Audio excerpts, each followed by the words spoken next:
Olá pessoal, bem-vindo e bem-vinda ao canal Amu Invest. FLCR11, vale a pena? Venha saber.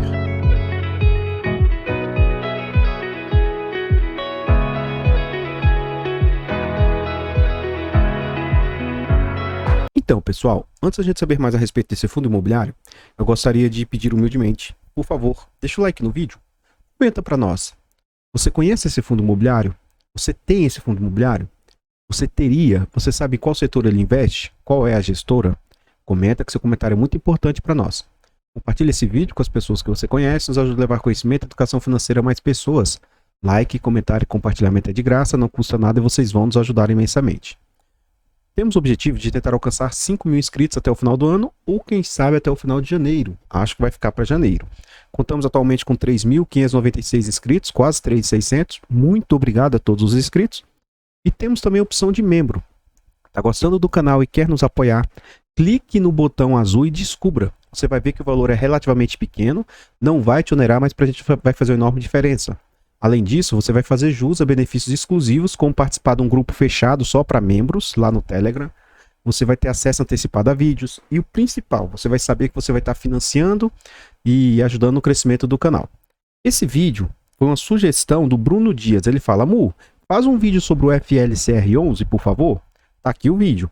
Eu também gostaria de agradecer todos os últimos membros aí, ó. A Dali Evani, o Elian Ramos e a Maria Helena. Vamos à frente. Esse fundo, ele é do setor de recebíveis imobiliários. É um fundo de papel, lançado no mês 10 de 2019 na base de R$100. A gestora é Faria Lima Capital, não conheço, né? Ele é de títulos e valores imobiliários e tem uma baixa liquidez de apenas 369 mil por dia. O que isso impacta?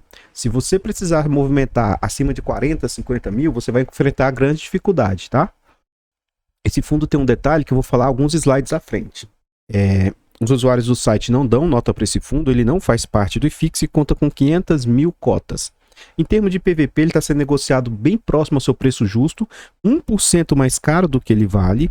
Hoje ele vale 50 milhões 188 mil e o mercado está aceitando pagar 50 milhões 920 mil, então um pouquinho acima do que ele vale. As cotas valem R$100,38 e o mercado está aceitando pagar R$ 101,84. Tendo o mês 10 como referência, esse fundo conta com 495 cotistas. Então, dois pontos primordiais: baixa liquidez e 495 cotistas. E você, Amu, você investiria nesse fundo? Investiria? Eu investiria nesse ativo. E olha que eu não falaria isso no início de um vídeo.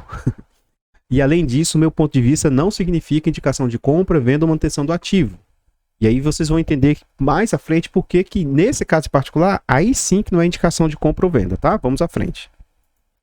A gente vê aqui o quanto o fundo vem sendo negociado atualmente, ó, 101,84, ele já teve como mínima 98 e máxima 106. Então a gente vê que é um fundo que não teve nem muito ágil desde que ele veio ao mercado e também não sofreu muito. É um fundo que está muito lateralizado.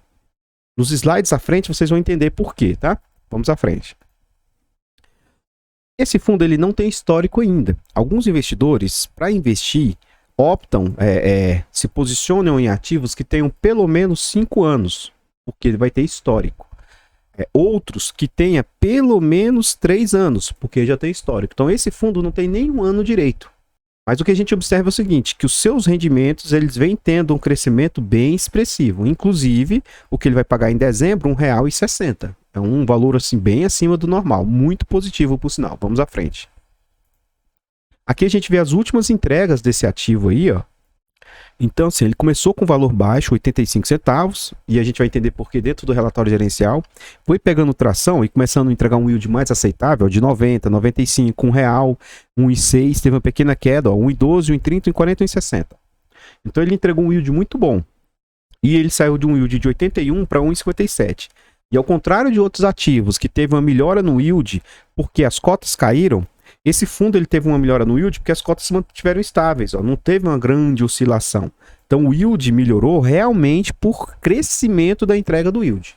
Então esse último yield de 1,60 representa 1,57 e o fundo vem com 13,62% acumulado. Ó. Lembrando o seguinte, ó, 2, 4, 6, 8, 10, 12.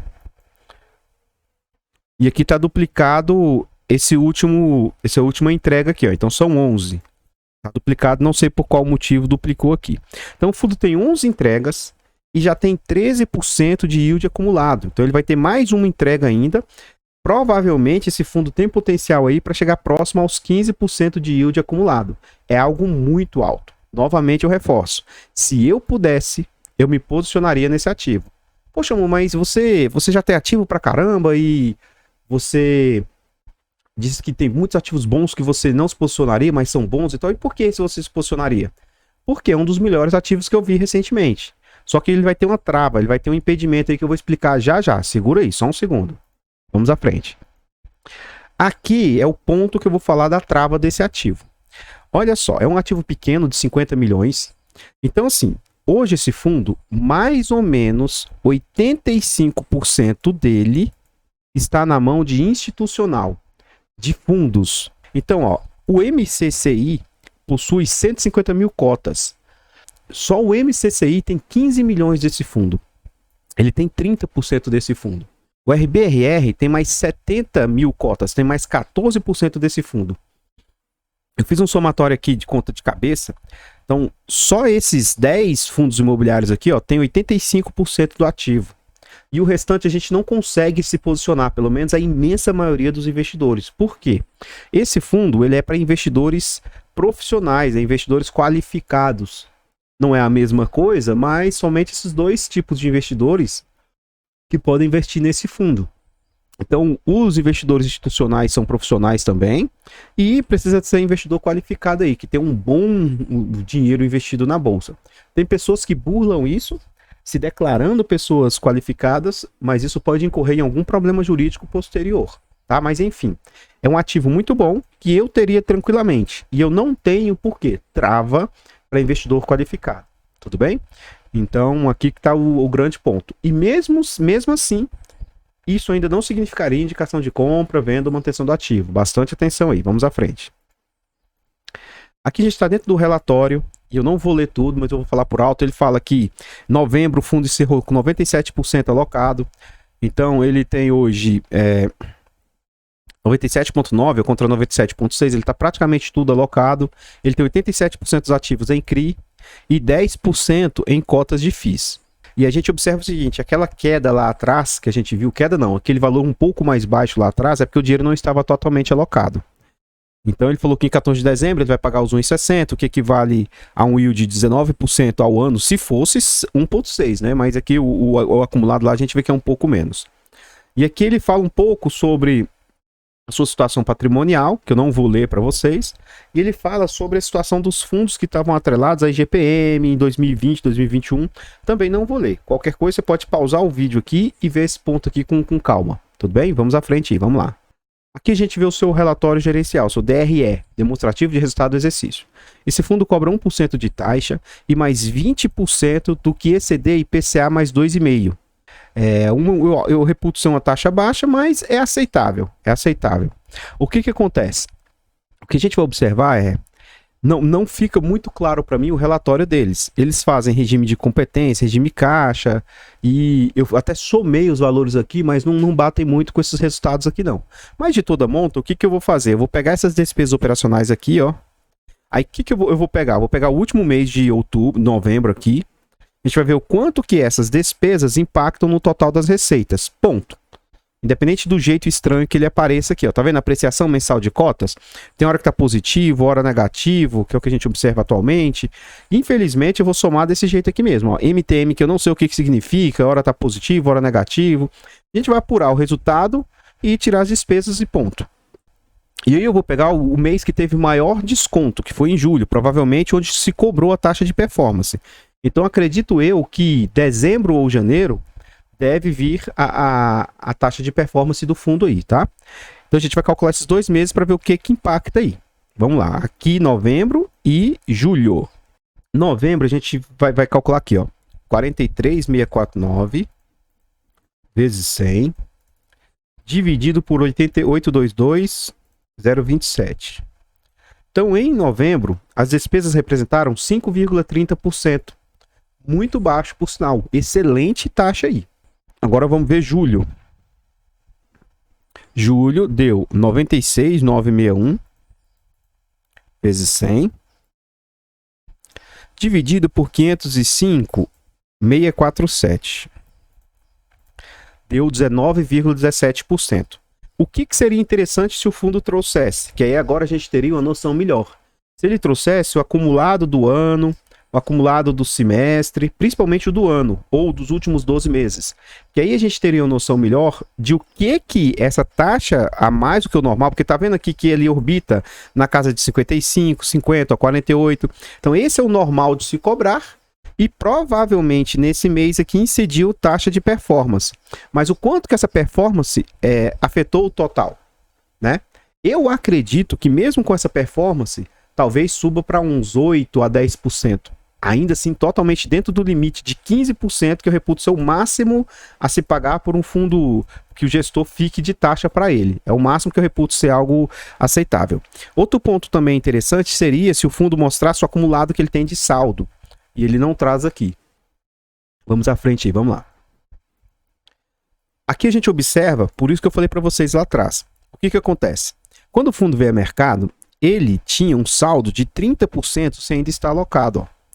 Ele tinha 64% em CRIs, 6% em FIIs e tinha 30% sem estar alocado. Então isso estava dando, mesmo sem ainda estar alocado, ele já estava entregando os 85 centavos, que era um yield já bom. Aí ele ficou um tempo aqui com mais situações sem estar alocadas. Ó. Nota que ele vendeu alguns CRIs em janeiro, aumentou um pouquinho em FIIs e ainda assim aumentou o seu caixa.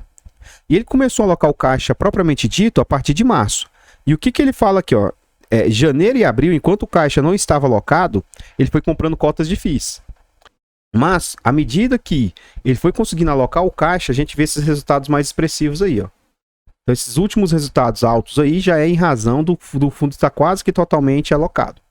Então, hoje, ele tem 87% em CRIs, 10% em FIIs e 2% em caixa. Vamos à frente.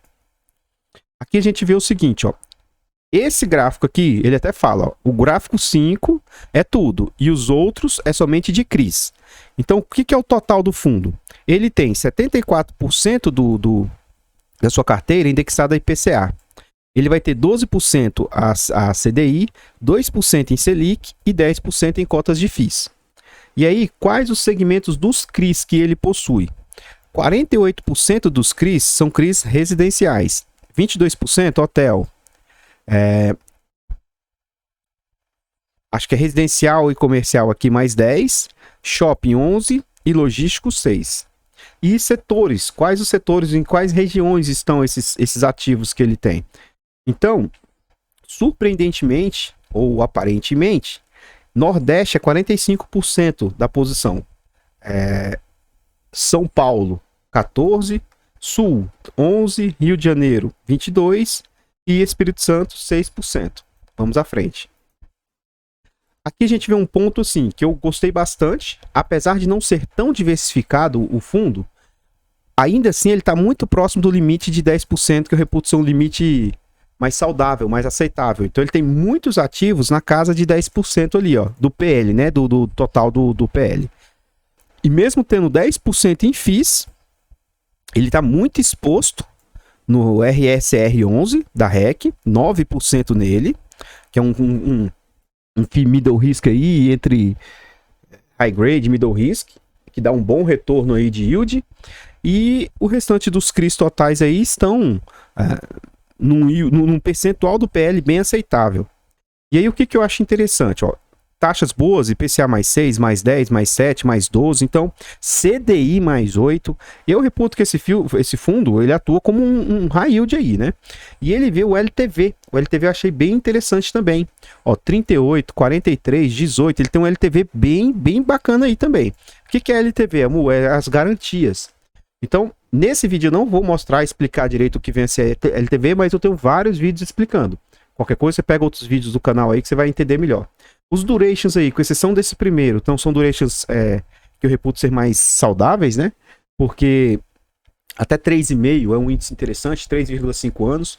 Muito elevado o duration pode incorrer, trazer mais risco para o fundo aí. Me falta aqui ele ter o fluxo de caixa, se tem inadimplência, saldo devedor, situações nesse sentido. Mas, no geral, está interessante. E aqui a gente vê os estados onde estão esses ativos e de qual setor eles são. Vamos à frente aí, vamos lá. Então, pessoal, o que eu tinha para trazer a respeito do FLCR11 são somente as informações. Eu gostaria de pedir e reforçar novamente, por favor, deixa o like no vídeo e comenta para nós. E aí, o que você achou desse fundo imobiliário? Se ele não tivesse essa trava de ser para investidor profissional, você teria esse ativo? Você gostou das informações vistas?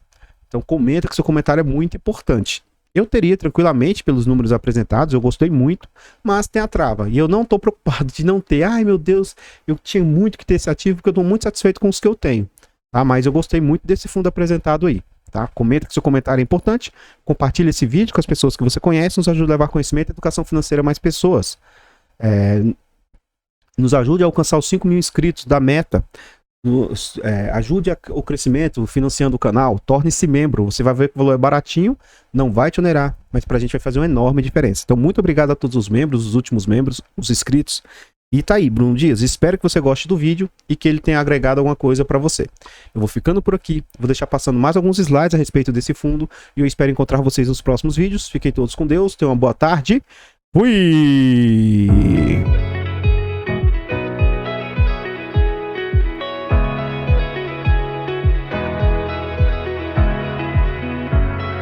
Artlist.io.